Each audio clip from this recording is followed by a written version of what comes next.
January 12th, Santa Fe, New Mexico. Chemtrails.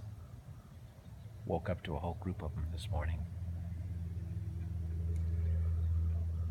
And here they are after they've been dispersed.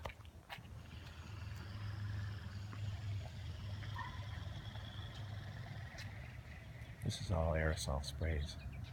It's all been dispersed. This is what it ends up looking like after just a few minutes, actually. And here he is again, one of many today.